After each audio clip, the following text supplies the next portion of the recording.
देखो next topic जो हमारे पास आ रहा है वो है ट्रांजिस्टर। ये कंसेप्ट जो है वो समझ लो कि सेमीकंडक्टर फिजिक्स में डायोड जो हम अभी तक पढ़ रहे थे, पीएन जंक्शन डायोड, वो तो एक लिमिटेड पार्ट है, मतलब 10% का मान के चलो। उसके ऊपर कई बेस डायोड होते हैं तो 20% मान लो। लेकिन बाकी जो मेन फंक्शन है, जो बहुत सारे काम करने वाला इंस्ट्रूमेंट है, वो हमारे पास ट्रांजिस्टर होता है। ठीक है ना। ट्रांजिस्टर इसको कहते हैं। इसकी खोज जो है 1948 में बर्लिन, शोकले और बेरिन, 3 लोगों ने मिलकर के करी थी। ये जनरल नॉलेज का भी क्वेश्चन है, हमारे यहाँ फिजिक्स में आए ना आए, लेकिन जनरल नॉलेज में भी ये पूछ लिया था जनरल साइंस में कि ट्रांजिस्टर की खोज किसने करी थी। और इसके बेस में 1956 में इनको जो है वो नोबेल प्राइज मिला था। ठीक है। अब इसका पूरा नाम क्या होता है ट्रांजिस्टर का, तो द्विध्रुवीय संधि ट्रांजिस्टर इसे कहते हैं। बाईपोलर जंक्शन ट्रांजिस्टर या बीजेटी शॉर्ट में करते हैं, और संक्षेप में इसको केवल बाईपोलर ट्रांजिस्टर भी कहते हैं। जंक्शन ऑटोमेटिकली सेल्फ अंडरस्टूड हो जाता है तो उसको हटा लेते हैं, तो बाईपोलर ट्रांजिस्टर भी इसको बोल दिया जाता है। तो इनमें से कोई भी नाम कहीं भी दिखाई दे तो तुम समझ जाना कि वो ट्रांजिस्टर की बात हो रही है। ये तो बहुत ही शार्ट में हो गया ट्रांजिस्टर। ठीक है ना। फिर संधि है उसमें, वो आगे देखेंगे। द्विध्रुवीय है, ये क्यों होता है, सारे नाम का डिस्कशन हम करेंगे। तो सबसे पहले बात आती है बाईपोलर।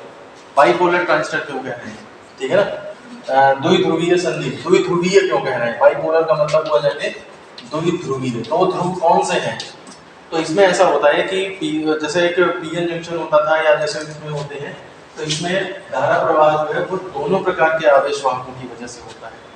ठीक है ना, मतलब इलेक्ट्रॉन और होल दोनों की वजह से होता है, इसलिए इसे बाईपोलर ट्रांजिस्टर कहते हैं। ठीक है।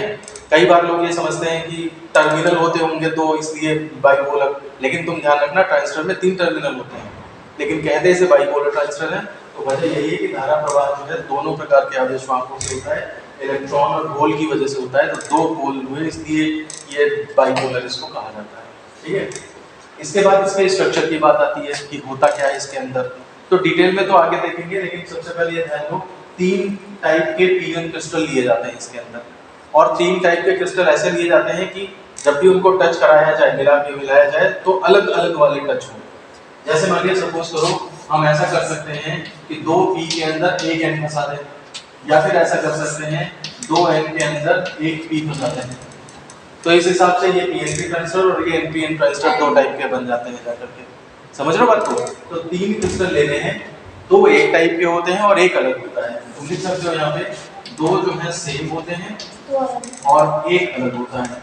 अब सेम का मतलब ये नहीं है कि सब कुछ सेम है, हो सकता है उनके डोपिंग कंसंट्रेशन अलग अलग हो, उसमें प्योरिटी कम हो, उसमें ज़्यादा हो, वो चीज़ अलग हो सकती है। मैं यहाँ पे पी और एन नाम की बात कर रहा हूँ। तो 2 सेम होते हैं और एक अलग होता है। जैसे यहाँ पे पी 2 है, एक है, 2 एन है और एक पी, इस तरह से है यहाँ पे। ठीक है। अब इन क्रिस्टल से क्या करते हैं, 2 पीएन संधि बनाई जाती है। ये देखो जैसे ही तुम इसको जोड़ोगे, एक पीएन संधि ये बनी और एक पीएन संधि ये बनी। देखो ये पीएन एनपी, एनपी ये हुआ और पीएन ये हुआ। तो 2 संधियां जो है बन जाती हैं। इनमें से एक संधि जो होती है उसको इमीटर बेस जंक्शन कहते हैं। ठीक है ना, इमीटर बेस जंक्शन। मैं सजेस्ट करूंगा कि अगर फ्यूचर में भी आगे बढ़ना है तुम्हें, तो ये नाम इंग्लिश के ही ध्यान दो। हालांकि मैं इसका नाम हिंदी में भी लिख रहा हूँ। इमीटर को उत्सर्जक कहते हैं, ठीक है ना, और बेस को आधार कहते हैं। लेकिन आगे से हम नाम जो है वो इमीटर बेस ही यूज करा करेंगे, क्योंकि यही काम आएगा तुम्हारे। ठीक है ना, इमीटर बेस जंक्शन कहते हैं। और दूसरी संधि जो है बनती है उसको हम कलेक्टर बेस जंक्शन कहते हैं। कलेक्टर को मैं हिंदी बता रहा हूँ आज तुम्हें, संग्राहक। बेस को तो आधार ही कहते हैं, जैसे ये पहले था। तो 2 संधियां ये इस तरह से हमारी जो है वो बन जाती हैं, इस तरह से क्रिस्टल रखने से। ठीक है। अब ध्यान दो, जैसे पीएन जंक्शन में होता था, क्रिस्टल रखने से काम नहीं चलेगा। एक ही क्रिस्टल होगा, तुम उसमें अलग अलग इम्प्योरिटी अलग अलग जगह पे वो क्रिएट करोगे। ठीक है ना, ऐसा नहीं कि 3 लिए क्रिस्टल जोड़ के रख दिया। ये मैंने पीएन जंक्शन में भी बताई थी ये बात। ठीक है ना। तो अब किस संधि को कैसे क्या करा जाता है उसके ऊपर थोड़ा सा डिस्कशन करेंगे। ठीक, ये है एक संधि जो है इमीटर बेस हो गई और एक कलेक्टर बेस हो गई। मैं फॉर एग्जांपल साइड में तुम्हें एक ट्रांजिस्टर बना देता हूँ ताकि मैं उसमें और अच्छा समझा पाऊँ। ठीक है ना। तो मैं सपोज यहाँ पे पीएनपी ट्रांजिस्टर बना देता हूँ, पीएनपी, और ये एन थोड़ा सा पतला होता है, बहुत पतला होता है, बल्कि पीएनपी इस तरह से बन गया। ठीक है। अब देखो जो ये लेफ्ट वाली पीएन जंक्शन है, ये वाला, ये तुम्हारा कौन सा हो गया, ये इमीटर बेस हो गया। सबसे साइड वाला जो है ये इमीटर कहलाता है, मैंने ई लिख दिया इसलिए। फिर उधर वाला कलेक्टर कहलाता है और ये वाला जो है वो बेस कहलाता है। तो तुम देखो इमीटर का क्रिस्टल बेस के क्रिस्टल के साथ कांटेक्ट में है तो ये इमीटर बेस जंक्शन बनाता है, और कलेक्टर का क्रिस्टल बेस के साथ है कनेक्टेड, जुड़ा हुआ है, तो यहाँ पर जो पीएन संधि बन रही है उसे हम कलेक्टर बेस जंक्शन बोलेंगे, कलेक्टर बेस जंक्शन बोलेंगे। ज्यादातर जो है समझने के लिए हम हमेशा लेफ्ट में इमीटर बेस जंक्शन बनाते हैं।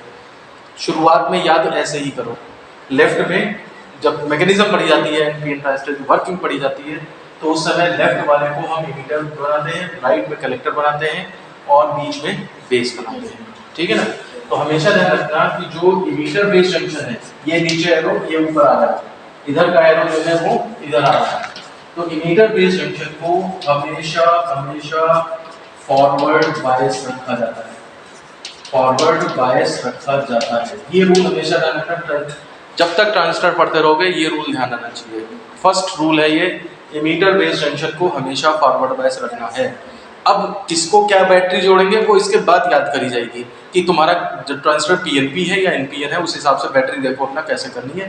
होना यह है कि तुम्हारा इमीटर बेस जंक्शन जो है वो फॉरवर्ड बायस होना है, और कलेक्टर बेस जंक्शन इसे हमेशा हमेशा जो है वो रिवर्स बायस रखा जाता है, ठीक है ना। ये लाइन जो है वो हमेशा ध्यान देनी चाहिए तुम्हें। इसके फॉरवर्ड बायस होने की वजह से इसका जो प्रतिरोध है वो कम होता है, ठीक है ना, इसका प्रतिरोध कम होता है और ज्यादातर ये इनपुट सर्किट बनता है।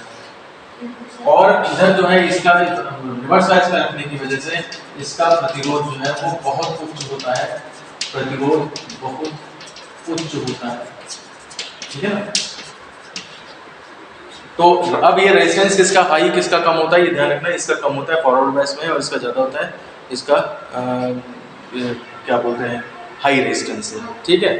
अब जैसे मान लिया सपोज करो ट्रांजिस्टर का मेन फंक्शन, जैसे पहला फंक्शन जो पढ़ाया जाएगा आगे चल के एम्पलीफायर का काम करता है। एम्पलीफायर का काम मतलब जैसे मैं बोल रहा हूँ और बोलने मेरी आवाज़ को तेज करना है तो क्या करते हैं, एक माइक लेते हैं और माइक को फिर एम्पलीफायर से जोड़ देते हैं। तो उस एम्पलीफायर में क्या होता है, ट्रांजिस्टर होते हैं जो बेसिकली हमारी आवाज़ को बढ़ाते हैं, ठीक है ना। केवल माइक पकड़ने से कुछ नहीं हो जाएगा, वो तो तुम्हारी आवाज़ को कैप्चर करके इलेक्ट्रिकल सिग्नल में बदलना है, उसको मैग्नीफाई करना है, उसको लार्ज करना है, उसको एम्पलीफाई करना है, तो वो काम तुम्हारा उसके साथ एक डिवाइस लगेगी जो कि एम्पलीफायर कहलाती है, लेकिन बेसिकली उसके अंदर ट्रांजिस्टर लगे होते हैं, ठीक है। तो एम्पलीफाई का काम है। तो मैं क्या कर रहा हूँ, इधर लो रेजिस्टेंस वाले जंक्शन है जो तुम्हारा इमीटर बेस जंक्शन है, कलेक्टर बेस जंक्शन है, यानी कि एक का रेजिस्टेंस बहुत कम है और एक का रेजिस्टेंस जो है बहुत ज़्यादा है, तो हम इनपुट क्या कर रहे हैं, लो रेजिस्टेंस वाले पे इनपुट लगा रहे हैं और यहाँ से फिर हम हाई रेजिस्टेंस पे आउटपुट रिसीव कर रहे हैं, ठीक है ना। ये इनपुट ले रहे हैं यहाँ और हाई रेजिस्टेंस वाले सर्किट पे हम आउटपुट ले रहे हैं। तो इस तरह से हम क्या कर रहे हैं, अपने सिग्नल को ट्रांसफर कर रहे हैं। किस पे ट्रांसफर कर रहे हैं, low resistance to high resistance, समझ रहे हो बात को। तो इसी से हम क्या कर रहे हैं, ट्रांसफर कर रहे हैं, ट्रांसफर कर रहे हैं और सिग्नल को किससे, लो रेजिस्टर से हाई रेजिस्टर, तो वो रेजिस्टर वर्ड वहां से लिया गया, ठीक है ना, और फिर इसमें जो है इसको जोड़ा गया, जोड़ के इसका ट्रांस ले लिया और इसका स्टर ले लिया और यहाँ से मिलके क्या बना, ट्रांजिस्टर। समझ आ रही है बात, नाम कैसे पड़ा, ट्रांजिस्टर का नाम जो पड़ा है वो ट्रांसफर हो रहा है सिग्नल का, कहाँ से, low resistance to high resistance. तो रेजिस्टर माने प्रतिरोध और ट्रांसफर मतलब सिग्नल ट्रांसफर हो रहा है, तो यहाँ से ट्रांजिस्टर, ट्रांस यहाँ से और स्टर ISTER यहाँ से मिला करके हमारा ट्रांजिस्टर बन जाता है। समझ रहे हो बात को। ये मैंने इतनी देर में इसलिए समझाया कि मैं शुरू में अगर यही बताने लगता, इसके नाम के साथ ही बताने लगता, तो तुम्हें ये high resistance low resistance circuit कहाँ है, ये है बेस कलेक्टर इमीटर बेस, ये सब कुछ नहीं पता लगता है। हालांकि अभी भी बहुत ज़्यादा नहीं पता लगा है, वो तो हम आगे और डिटेल में देखेंगे, लेकिन ये पूरा टॉपिक जो हम बता रहे हैं वो ओवरव्यू के लिए बता रहे हैं कि ट्रांजिस्टर के बारे में जनरल बातें क्या क्या होती हैं, ठीक है।